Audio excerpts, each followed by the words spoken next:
दुनिया चले न श्री राम के बिना, राम जी चले न हनुमान के बिना।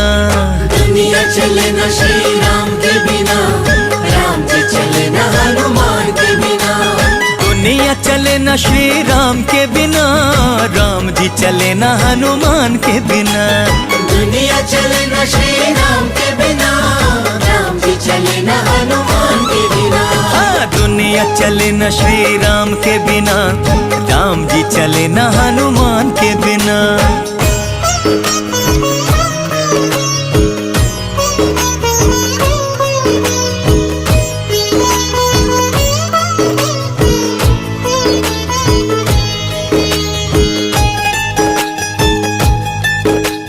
जब से रामायण पढ़ ली है, एक बात मैंने समझ ली है।